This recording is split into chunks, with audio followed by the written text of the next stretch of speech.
Bienvenidos. Hoy nos metemos de lleno con una figura clave, a veces un poco a la sombra de Homero, pero la verdad esencial para entender cómo empezó todo esto del pensamiento occidental.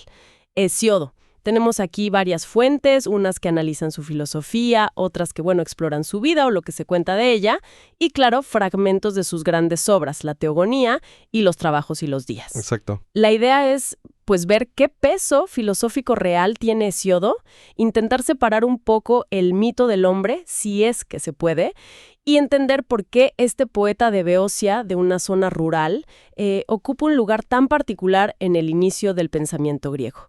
¿Qué nos quiso decir realmente? ¿O qué nos dijeron las musas a través de él? Es que es fascinante, porque con Hesíodo estamos justo en esa frontera, ¿no? Donde se tocan el mito, la religión y una filosofía que apenas, está naciendo. Distinguir la leyenda de la persona real, si es que hubo una tal cual la imaginamos, es parte del desafío. Pero también es lo interesante. Su obra es como un primer intento de poner orden, de buscar causas, aunque claro, lo hace con el lenguaje del mito, que era potentísimo. Bueno, entonces empecemos por lo básico, ¿no? ¿Quién fue Hesíodo? O sea, ¿qué sabemos con cierta seguridad? ¿Hay datos fiables o casi todo es leyenda? Se dice que su padre vino de Cime, allá en Asia Menor, y se instaló en Ascra, en Beocia. ¿Pero por qué? Hay fuentes que sugieren que buscaba oportunidades, negocios, quizás ligados a festivales religiosos locales. Sí, eso se dice. Pero otras, como el historiador Éforo, sugieren algo más oscuro, que huía por un asesinato. Bueno, la verdad es que la evidencia biográfica directa, así como pruebas concretas, es mínima, casi inexistente. El propio Hesíodo describe Ascra de una forma terrible. Dice, mala en invierno, sofocante en verano y nunca buena. Esto hace dudar un poco de que su padre llegara buscando hacerse rico fácilmente, ¿no? No suena muy atractivo, la verdad. Para nada. Y lo del asesinato que cuenta Éforo, pues suena más a una reconstrucción posterior, quizás basada en motivos literarios o típicos de la época. No hay pruebas reales de eso. O sea, que mucho de lo que leemos sobre su vida son añadidos posteriores, elaboraciones. Exacto. Abundan. Por ejemplo, esa historia de que el poeta Estesícoro era hijo suyo con una tal Stímene. Eso aparece en fuentes tardías. Incluso su hermano Perses, ¿sabes? Y el famoso pleito por la herencia, que es como el eje de los Trabajos y los Días, hay estudiosos modernos que lo han cuestionado. ¿En serio? ¿Que podría no ser real? Sí, algunos piensan que podría ser un recurso literario, como un caso práctico para hablar de justicia, de injusticia, de cómo deben comportarse los jueces. Aunque, hay que decirlo, Hesíodo lo presenta como algo muy personal y real. Él se queja amargamente. Pero si hay un momento que define a Hesíodo, es ese encuentro con las musas, en el monte Helicón, mientras pastoreaba. Él mismo lo cuenta al principio de la Teogonía. Ajá. Que le dan un cetro de laurel, le infunden una voz divina. ¡Vaya momento! Para cantar lo que será y lo que fue. Casi nada. Es que ese momento es el centro de todo para él, y marca una diferencia fundamental con Homero.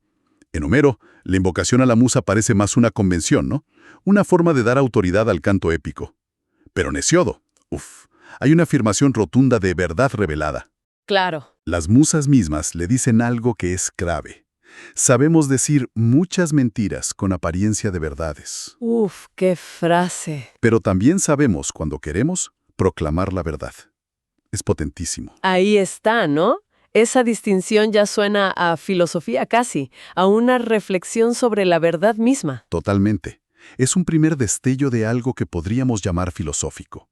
La conciencia de que hay una verdad, aletheia, esa verdad que se descubre, y la misión de proclamarla, diferenciándola de la falsedad que parece verdad.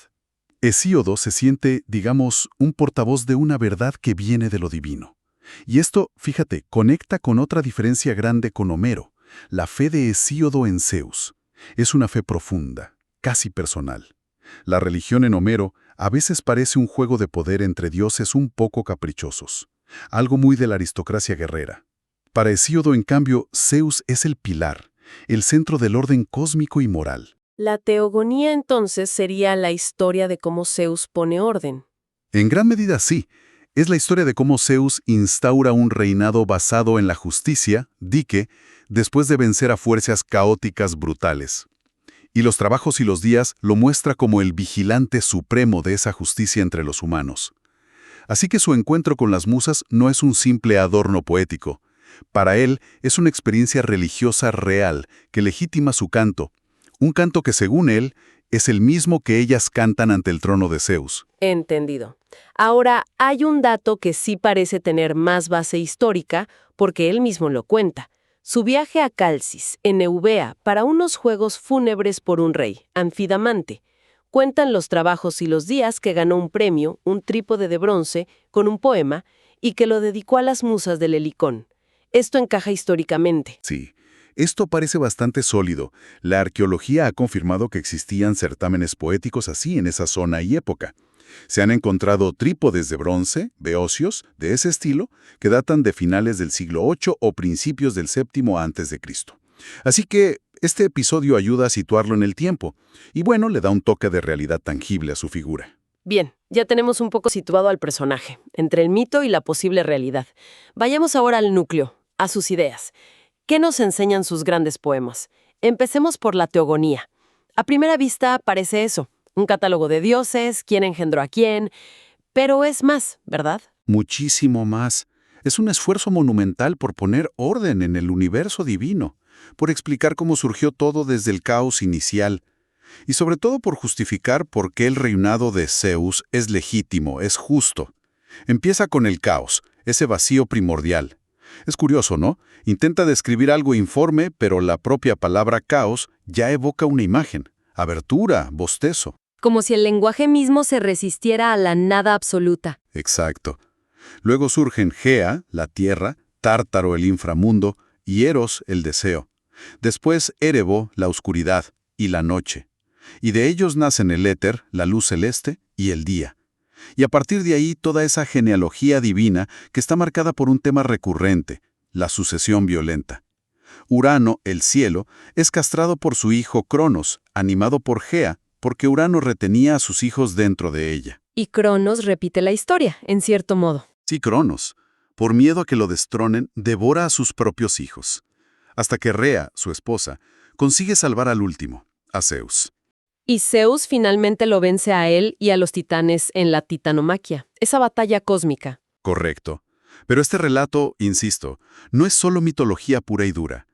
Hay un patrón clarísimo de ibris, esa desmesura, esa arrogancia, esa transgresión, seguida siempre de un castigo. Cada generación divina cae por su propia injusticia.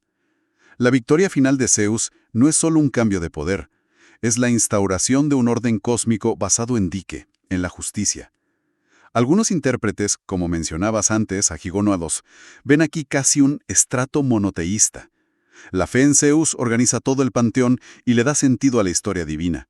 El poema termina con Zeus repartiendo honores, estableciendo un orden estable. Y esa idea central de la justicia de Zeus nos lleva directos a los trabajos y los días. Aquí la mirada baja del Olimpo a la tierra, ¿no? Al mundo de los campesinos de Beocia.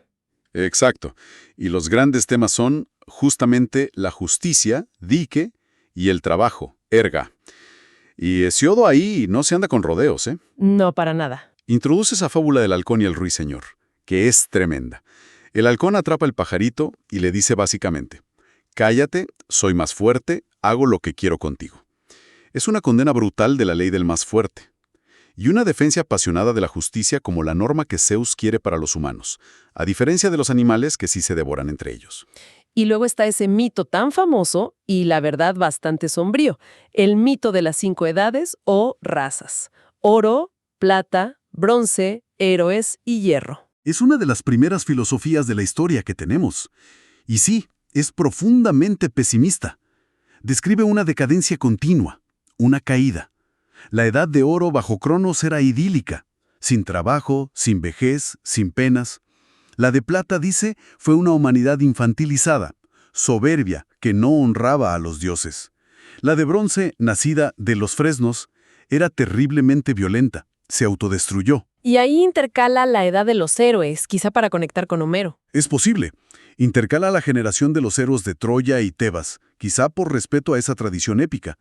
Dice que algunos de ellos viven ahora en las Islas de los Bienaventurados, un lugar feliz. Pero después, la caída sigue, hasta la actual edad de hierro, la suya y la nuestra. Y la describe con una crudeza, llena de fatigas, injusticias, dolores, mentiras, traiciones entre familias. Hesíodo se lamenta amargamente de haber nacido en ella. Y lo peor es que no ve mejora. No, predice que irá a peor. Hasta que la injusticia sea total, los pactos no valgan nada y los bebés nazcan ya viejos, con canas. Es desolador. Sí, es una visión muy dura. Y en medio de este panorama está el mito de Pandora. Otro mito central y muy, muy complejo. Como castigo a Prometeo por robar el fuego, Zeus ordena crear a Pandora, la primera mujer. La hacen hermosa, la adornan, pero Hesíodo la llama un bello mal, Calón Cacón. Y Epimeteo, el hermano que piensa tarde, el hermano de Prometeo, la acepta. Pandora entonces destapa una gran jarra, un pitos, no una caja como se dice popularmente, y de ahí escapan todos los males que nos afligen, enfermedades, vejez, fatigas, penas. Todo menos una cosa que queda dentro. Exacto. Queda atrapada bajo el borde de la jarra la esperanza, Elpis. Y ahí está una de las grandes incógnitas de Hesíodo, ¿no?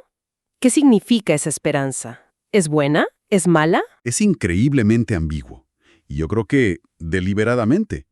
¿Es Elpis un consuelo? ¿Lo único que nos permite soportar todos los males que Pandora soltó? ¿O es quizás el peor de los males? La ilusión vana, la expectativa engañosa, que nos impide ver la cruda realidad de nuestra vida y nos mantiene sufriendo, esperando algo que nunca llega.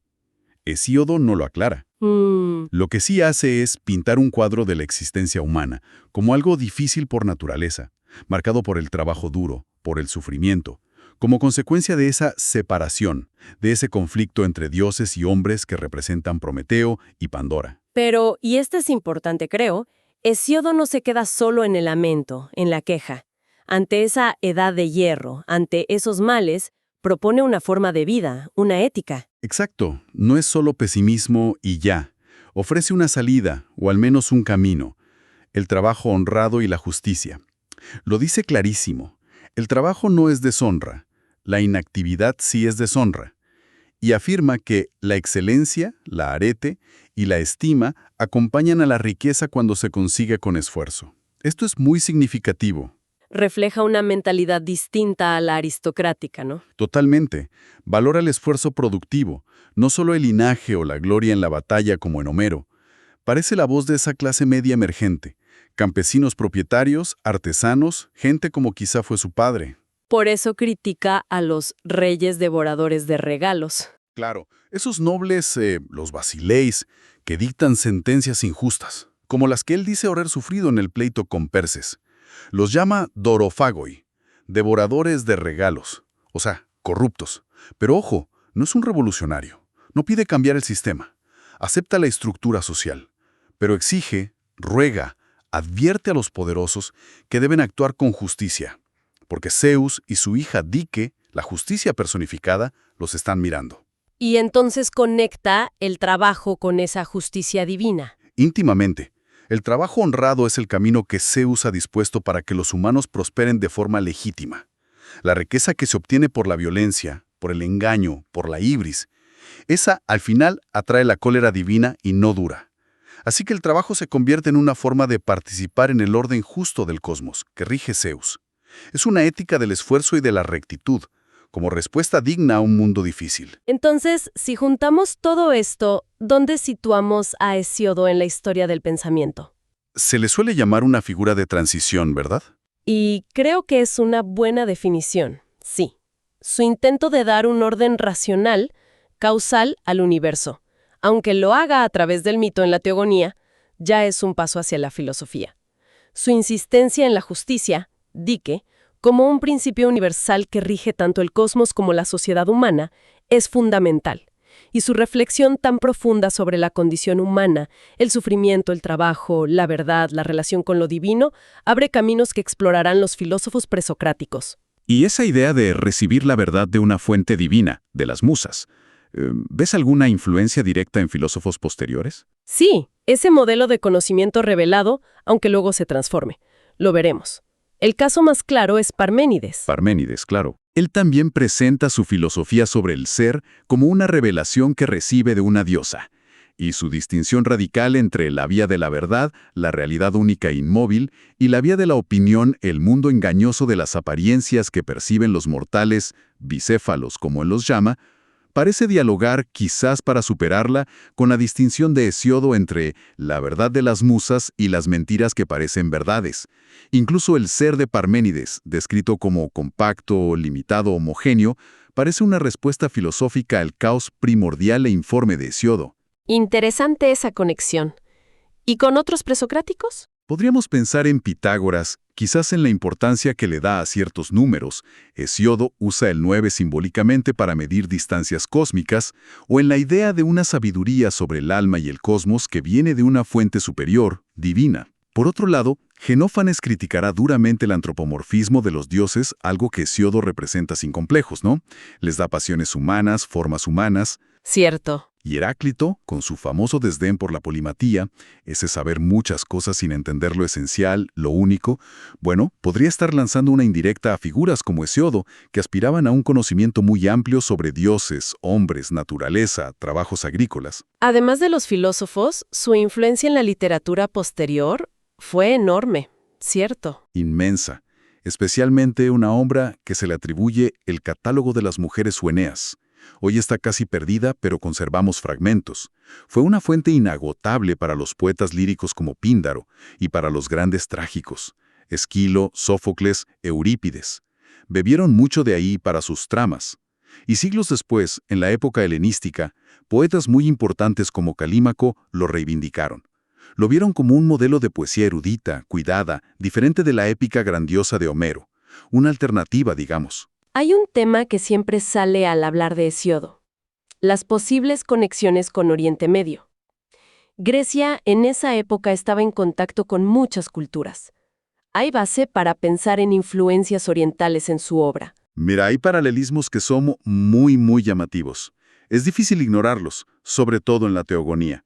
El núcleo del mito de la sucesión divina, Urano castrado por Cronos, Cronos luchando contra Zeus, tiene semejanzas asombrosas con mitos hititas, el ciclo de Kumarbi, por ejemplo, donde Kumarbi castra al dios del cielo Anu y luego es desafiado por el dios de la tormenta Teshup, que es como el Zeus hitita. Vaya. Y también hay ecos en relatos fenicios que conocemos a través de Filón de Biblos, y por supuesto el gran poema babilónico de la creación, el Enuma Elish. La lucha entre dioses primordiales, el ascenso de Marduk como rey de los dioses, resuena mucho con la titanomaquia y el triunfo de Zeus. Y en los trabajos y los días también hay ecos de Oriente. Sí, aquí los paralelos apuntan más a lo que llamamos literatura sapiencial o didáctica, muy común en Egipto y Mesopotamia. Textos como las instrucciones de Ptahotep o de Amenemopet en Egipto, o las instrucciones de Shurupak, los consejos de sabiduría en Babilonia. Tratan temas muy hesiódicos: la importancia de la justicia, el valor del trabajo, la prudencia, el respeto a los dioses, a los mayores, consejos prácticos para la vida. Incluso los consejos agrícolas. Exacto. Hasta los calendarios agrícolas que incluye Hesíodo, con consejos sobre cuándo sembrar, cuándo navegar. Tienen precedentes, como el famoso calendario de Geser, encontrado en Palestina. Pero, ¿cómo pudieron llegar esas ideas hasta un rincón de Beocia como Ascra? ¿Se sabe algo? Esa es la gran pregunta, y no hay una respuesta definitiva. Pudo ser a través de comerciantes, marinos. Los fenicios, por ejemplo, se movían por todo el Mediterráneo. O quizás, y esto es muy interesante, existía una especie de fondo cultural común, una koiné cultural en el Mediterráneo oriental que venía ya de la Edad del Bronce, de la época micénica. Y de ese fondo bebieron tanto las culturas griegas como las orientales, cada una adaptándolo. Los parecidos son a veces demasiado fuertes para ser simple casualidad. Pero no era una simple copia, no. No, para nada. Esto es importante. Aunque Hesíodo tomara prestados motivos o estructuras que parece probable, los reinterpreta totalmente. Los mete dentro de su propio sistema de creencias, marcado por esa fe en Zeus, esa obsesión por la justicia, por el orden. Adapta y transforma esos elementos para construir su propio mensaje, muy griego y muy personal. Queda claro entonces que Hesíodo es una figura mucho más rica y compleja de lo que a veces parece. No es solo el poeta que nos contó los mitos de los dioses. Es un pensador que intenta darle sentido al universo, que busca un fundamento para la moral en la justicia divina y que reflexiona sobre qué significa ser humano en un mundo que, bueno, a menudo se siente hostil. Exacto. Su voz, tan distinta a la de Homero, nos da una ventana única a esa Grecia arcaica, a sus tensiones sociales, a sus creencias profundas y sobre todo a los primeros balbuceos de la filosofía. Sin duda. En él vemos esa mezcla fascinante de mito, de religión vivida con mucha intensidad y una búsqueda, incipiente si quieres, pero búsqueda al fin, de razones, de principios éticos universales, al plantearse de frente las grandes preguntas sobre el origen de todo, sobre la verdad, sobre la justicia, sobre el porqué del sufrimiento. Hesíodo preparó el terreno, labró el campo, donde, muy poco después, florecería la filosofía presocrática en Jonia, en el sur de Italia. Marcó la agenda, por así decirlo. Y para cerrar, volviendo a uno de sus mitos más sugerentes, que sigue dando que pensar. Esa esperanza, elpis, que quedó en el fondo de la jarra de Pandora. Si pensamos en esa visión, a menudo sombría, que tiene Hesíodo de la vida humana, llena de males, de trabajos inevitables, ¿qué papel juega realmente esa esperanza? ¿Es el bálsamo que nos permite seguir adelante, luchando, trabajando a pesar de todo? ¿O es quizás la última trampa? Una ilusión que nos distrae de la dura realidad que él mismo describe con tanta crudeza. Una pregunta que, de alguna manera, creo que sigue abierta hoy, ¿no? Totalmente abierta. Y quizás esa ambigüedad sea parte de su genialidad. Nos deja pensando.